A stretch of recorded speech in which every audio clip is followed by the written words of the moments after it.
স্বাগত সংবাদ সংযোগে, সাথে আছে আমি সারা মেহজাবিন। শুনছিলেন প্রধান শিরোনাম, এছাড়া আরো যা থাকছে। গণভোট ও জুলাই সনদ চাপিয়ে দেওয়া হচ্ছে বলে অভিযোগ করেছেন বিএনপি মহাসচিব মির্জা ফখরুল। রবিবার ঠাকুরগাঁওয়ে তিনি বলেন, যে সংকট চলছে তা তৈরি করা নাটক, আর নির্বাচনের দিনই গণভোট হতে হবে বলেও দাবি করেন মির্জা ফখরুল। এদিন নিজ নির্বাচনী এলাকায় বিভিন্ন জনের সাথে মত বিনিময় করেন তিনি। শফিকুল হকের প্রতিবেদন।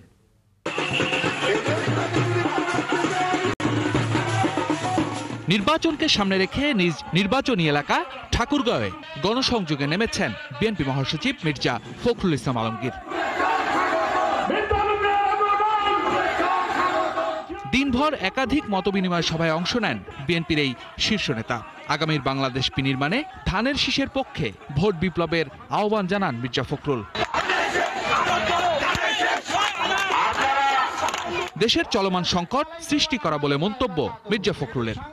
আরেকটা চালবাজি, মতলববাজি, এই দাবি তুলে ঢাকাতে একটা আন্দোলন তৈরি করে মব স্ট্রিং দেখায় বাধ্য করা সরকারকে দিবা হবে। নির্ধারিত সময়ে নির্বাচন দিয়ে অন্তর্বর্তী সরকারকে শান্তি ফেরানোর আহ্বানও জানান বিএনপি মহাসচিব। সাধারণ মানুষ আপনারা এত কিছু বোঝেন, সত্যি কথা বলেন তো, গণভোট সনদ এসবকে আমরা বুঝি, এগুলো বোঝে শিক্ষিত সমস্ত বুঝে কিছু লোক আসছে এখানে এখন এগুলো আমাদের ঘাড়ের মধ্যে চাপাচ্ছে। আমরা মানি নিচ্ছি যতগুলো পরিবর্তন করতে চায়, সংস্কার করতে চায়, সেটা আমরা রাজি আছি, কিন্তু যেটা রাজি হবো সেটাই শুধু আসবে, যেটা রাজি হবো না সেটা পার্লামেন্টে যাবে। পার্লামেন্টে গিয়ে আপনারা তর্ক বিতর্ক হবে, ভোটাভুটি হবে, সেখানে বিপন্ন গণতন্ত্র পুনরুদ্ধারে ভোটাধিকার নিশ্চিত করতে হবে জানিয়ে সবাইকে ঐক্যবদ্ধ থাকার বিকল্প নেই বলেও মন্তব্য করেন দলটির এই শীর্ষ নেতা। আমাদের শেষ নির্বাচনে আপনারা আমাকে সাহায্য করবেন, সহযোগিতা করবেন। ধানের শীষে ভোট দিয়ে আপনাদের কাজ করার সুযোগ দিবেন। শফিকুল হক, ৭১। বিএনপির সাথে সম্পর্ক নষ্ট করতে চায় না জামায়াত ইসলামী। সুসম্পর্ক রেখেই জুলাই সনদ, গণভোট ও জাতীয় নির্বাচন নিয়ে চলমান রাজনৈতিক সংকট সমাধানের পক্ষে দলটি। ৭১কে দেয়া সাক্ষাৎকারে দলটির নায়েবে আমির সৈয়দ আব্দুল্লাহ মোহাম্মদ তাহের বলেন, অন্তর্বর্তী সরকারের দুর্বলতার কারণে রাজনৈতিক সংকট বাড়ছে। শাহেদুজ্জামান সাকিবের রিপোর্টে বিস্তারিত। বিএনপির নেতৃত্বাধীন জোটের অন্যতম প্রধান শরিক ছিল জামায়াত ইসলামী। একসময় জোটগতভাবে হাসিনা বিরোধী আন্দোলনে সক্রিয় ছিল দুই দল। 2001, 2008 ও 2018 সালের সংসদ নির্বাচনে আসন ভাগাভাগিও করেছে। সেই মিত্রতা এখন আর নেই। সময়ের পরিক্রমায় তাদের মধ্যে তৈরি হয়েছে দূরত্ব। রাজপথে এখন তারা একে অপরের বিরোধী।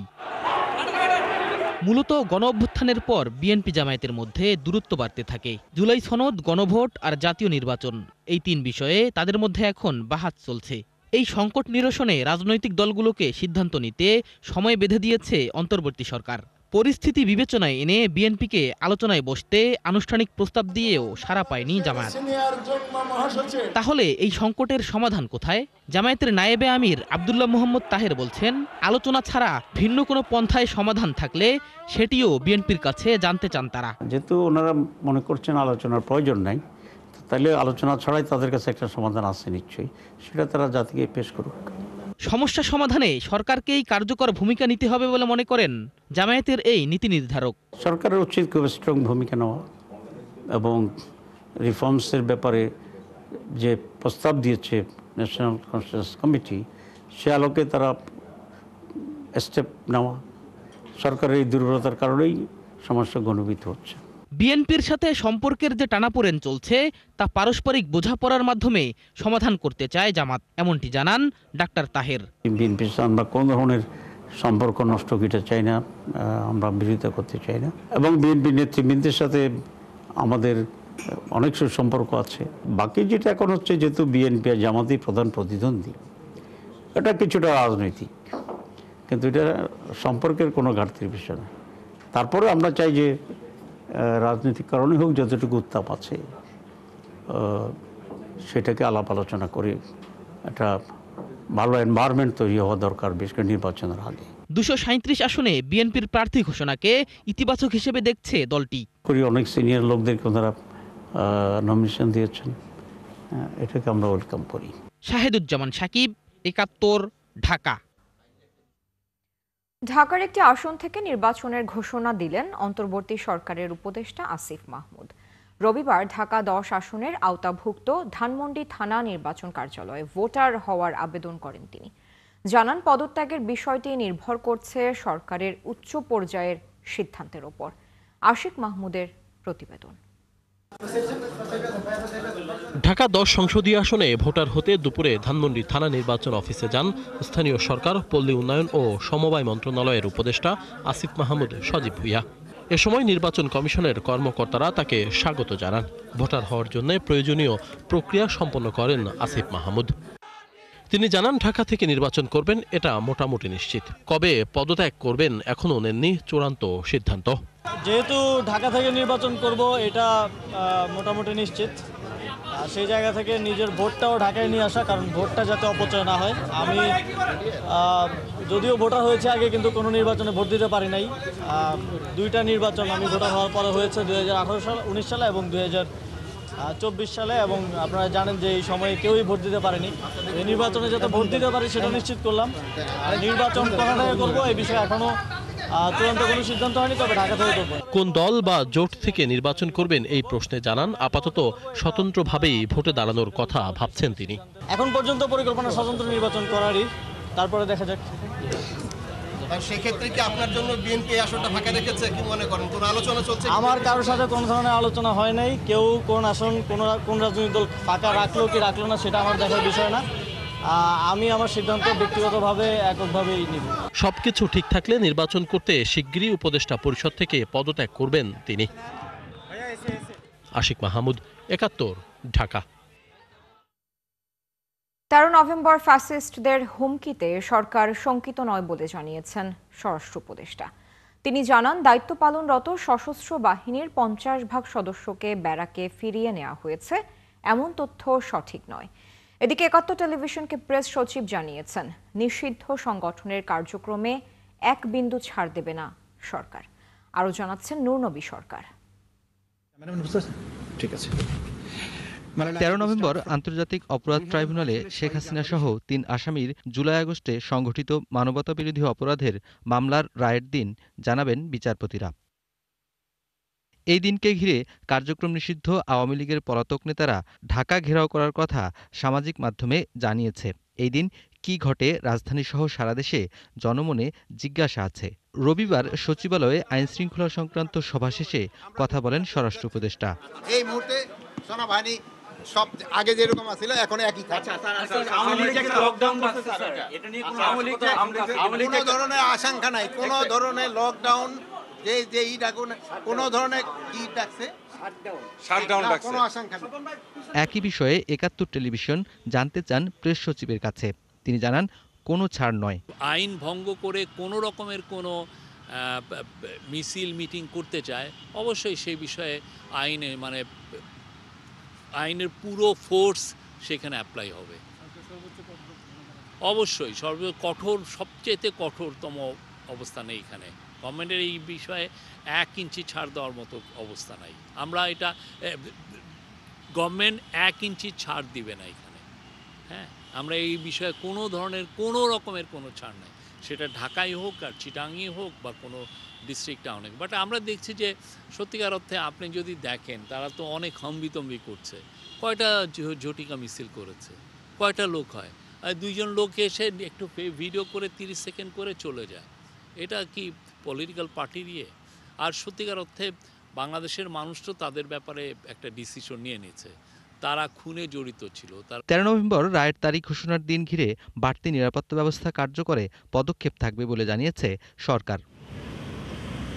নূরনবী সরকার, 71, ঢাকা। ত্রয়োদশ জাতীয় নির্বাচনের জন্য চূড়ান্ত ভোটার তালিকা প্রকাশ করা হবে 18 নভেম্বর। রবিবার এই তথ্য জানান ইসির সচিব আখতার আহমেদ।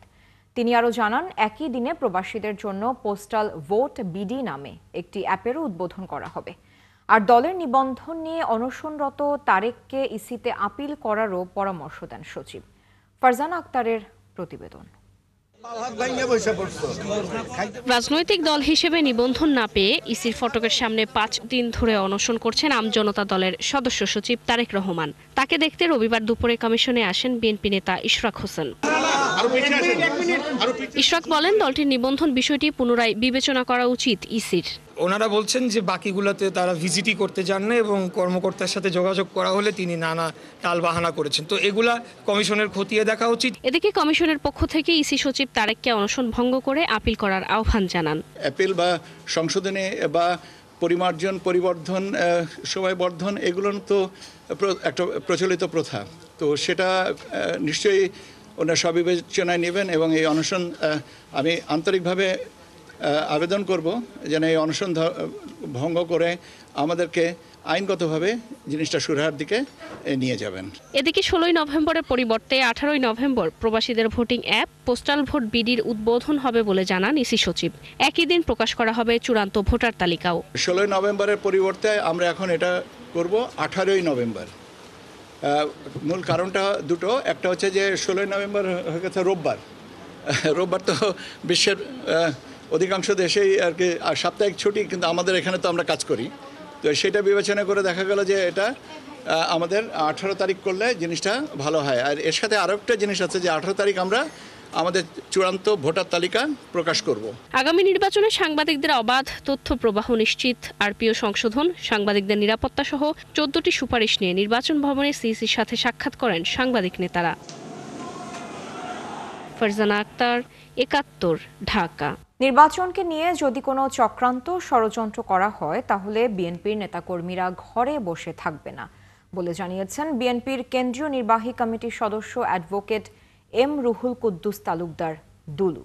রবিবার বিকেলে নাটোরের নলডাঙ্গা উপজেলার আনসার চাষী মাঠে খাজুরা ইউনিয়ন বিএনপির আয়োজনে ধানের শীষ প্রতীককে বিজয়ী করার লক্ষ্যে মতবিনিময় সভায় এসব কথা বলেন তিনি।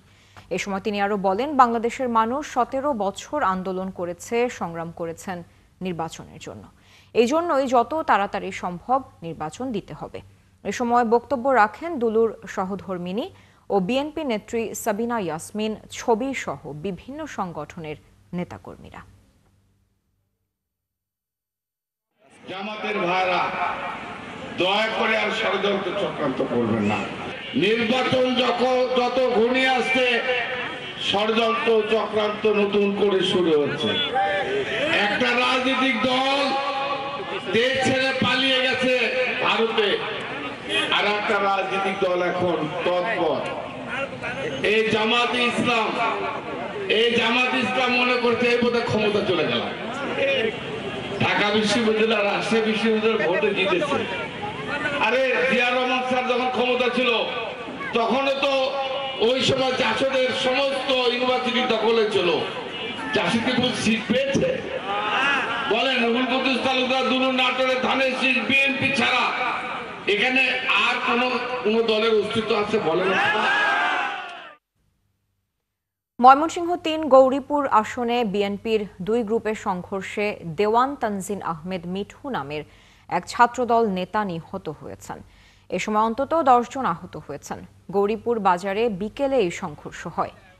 প্রত্যক্ষদর্শীরা জানায়, বিকেলে গৌরীপুর ডিগ্রি কলেজ মাঠে বিএনপির মনোনীত প্রার্থী ইঞ্জিনিয়ার ইকবাল হোসেনের সমাবেশ চলছিল। আর গৌরীপুর মধ্যবাজারে নারী সমাবেশের আয়োজন ছিল মনোনয়ন বঞ্চিত আহমদ তায়েবুর রহমানের। হঠাৎ করে নারী সমাবেশে হামলা ও মঞ্চ ভাঙচুরের ঘটনা ঘটলে শুরু হয় ধাওয়া পাল্টা ধাওয়া। এ সময় ছাত্রদল নেতা দেওয়ান তানজিন আহমেদ মিঠু সহ বেশ কয়েকজন গুরুতর আহত হন। দ্রুত তাদের ময়মনসিংহ মেডিকেল কলেজ হাসপাতালে ভর্তি করা হয়। এর মধ্যে মিঠুকে মৃত ঘোষণা করেন চিকিৎসক। নিহত মিঠু বিএনপি মনোনীত প্রার্থী ইঞ্জিনিয়ার ইকবাল হোসাইনের কর্মী ছিলেন।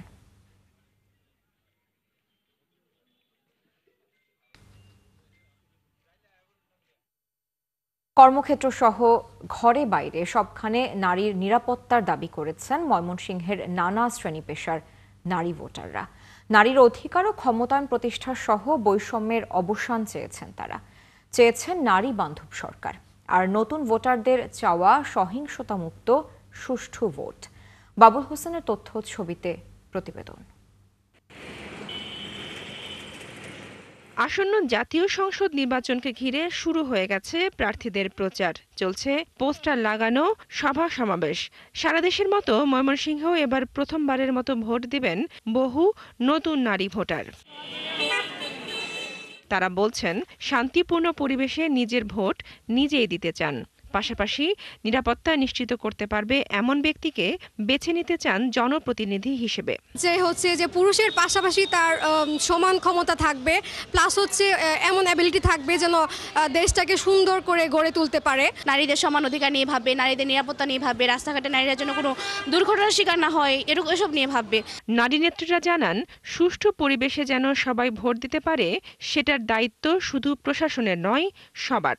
ঠিক এই সময়ে যখন আমরা দেখি নারীকে ঘরে বন্দি করার একটা ষড়যন্ত্র করা হয়, নারীর পোশাক নিয়ে প্রশ্ন তোলা হয়, নারীর টিপ পরা নিয়ে প্রশ্ন তোলা হয়, নারীর শিক্ষা নিয়ে প্রশ্ন তোলা হয়, তখন স্বাভাবিকভাবেই আমি একজন নারী আন্দোলনের কর্মী হিসাবে আমরা খুবই উদ্বিগ্ন হই, আমরা খুবই শঙ্কিত হই। যে একজন যোগ্য দক্ষ প্রার্থী নারীদের প্রতিনিধিত্ব করবে, যাতে আমাদের সমস্যাগুলি উনি তুলে ধরতে পারে। কর্মজীবী ও উদ্যোক্তা নারীরা বলছেন সমাজের উন্নয়ন ও সামনের দিকে এগিয়ে নিতে সবার সহযোগিতা দরকার।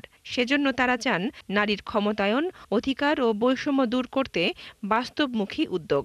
যে কোনো পর্যায়ে থেকে হলেও নিরাপত্তা নিশ্চিত করতে হবে, তাহলে নারী সর্বক্ষেত্রে এগিয়ে যেতে পারবে। সেটি হলো ঘরে হতে পারে, সেটা পারিবারিকভাবে হতে পারে, সেটা আপনার সামাজিকভাবে হতে পারে, সেটা আপনার রাজনৈতিকভাবে হতে পারে। নারী নিশ্চয়তা নারী আসলেই নিরাপত্তাহীনতায় ভুগতেছে। এদিকে বছরের শুরুতেই সিলেবাস পাওয়া ও শিক্ষা ব্যবস্থার টেকসই ও গুণগত উন্নয়ন চেয়েছেন শিক্ষার্থী ও শিক্ষকরা।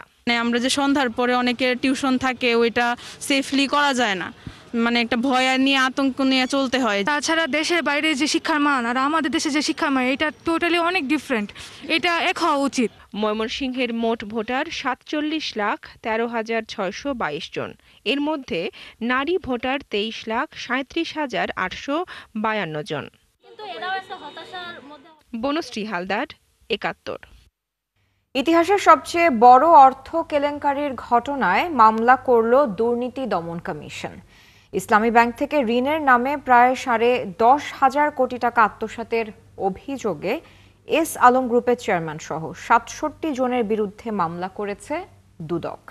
এদিকে স্বাস্থ্য উপদেষ্টা সাবেক দুই ব্যক্তিগত কর্মকর্তা তুহিন ফারাবি ও মাহমুদুল হাসানের সম্পদের হিসাব চেয়ে নোটিশ জারি করেছে কমিশন। নজরুল ইসলামের প্রতিবেদন। জুলাই গণ অভ্যুত্থানের পর থেকেই এস আলম গ্রুপের বিরুদ্ধে ব্যাংক দখল করে অর্থ লুটপাটের বিস্তর অভিযোগ জমা হতে থাকে দুদকে। বিএফআইইউ থেকে পাওয়া সংস্থাটির এক নথি বলছে 4 ব্যাংক থেকে এস আলম গ্রুপ সহ সংশ্লিষ্ট প্রতিষ্ঠান 1,78,000 কোটি টাকা ঋণের নামে আত্মসাৎ করেছে। এর মধ্যে শুধু ইসলামী ব্যাংক থেকেই 1,05,000 কোটি টাকা লুটপাট করে বলে অভিযোগ আসে দুদকে। একটি অংশের অনুসন্ধানের শেষে ইতিহাসের সবচেয়ে বড় আর্থিক কেলেঙ্কারির অভিযোগে এস আলম গ্রুপের বিরুদ্ধে মামলা করেছে দুদক। ঋণের নামে ইসলামী ব্যাংক থেকে প্রায় 10,500 কোটি টাকা আত্মসাৎ করে সিঙ্গাপুরে পাচারের অভিযোগ আনা হয়। 10,479 কোটি টাকা এই সমুদয় টাকা আত্মসাৎ ও সিঙ্গাপুরে পাচারের অভিযোগে দুদকে মামলা দায়েরের অনুমোদন দিয়েছে কমিশন। দুদক বলছে 134টি ডিলারের মাধ্যমে বিশাল অঙ্কের অর্থ উত্তোলন করে এস আলমের স্বার্থ সংশ্লিষ্ট প্রতিষ্ঠানে জমা করা হয়। এই ঘটনায় সাইফুল আলম, তার স্ত্রী সহ 67 জনকে আসামি করে মামলা করেছে দুর্নীতি দমন commission. Saiful Alam chairman S Alam গ্রুপের স্বার্থ সংশ্লিষ্ট বিভিন্ন প্রতিষ্ঠানে দুর্নীতির মাধ্যমে হস্তান্তর, রূপান্তর, স্থানান্তরের সম্পৃক্ত অপরাধের দায়ে এস আলমের স্ত্রী ফারজানা পারভিন সহ মোট 67 জনের নামে দণ্ডবিধি 1860 এর সংশ্লিষ্ট ধারা, দুর্নীতি প্রতিরোধ আইন 1947-এর 5-2 ধারা এবং মানি লন্ডারিং আইন 2012-এর সংশ্লিষ্ট ধারায় একটি মামলা দায়েরের অনুমোদন দিয়েছে কমিশন। এদিকে স্বাস্থ্য উপদেষ্টার সাবেক ব্যক্তিগত 2 কর্মকর্তা তুহিন ফারাবি ও মাহমুদুল হাসানের সম্পদের হিসাব 21 দিনের মধ্যে জমা দিতে নোটিশ জারিও করেছে দুদক। নজরুল ইসলাম, ৭১, ঢাকা।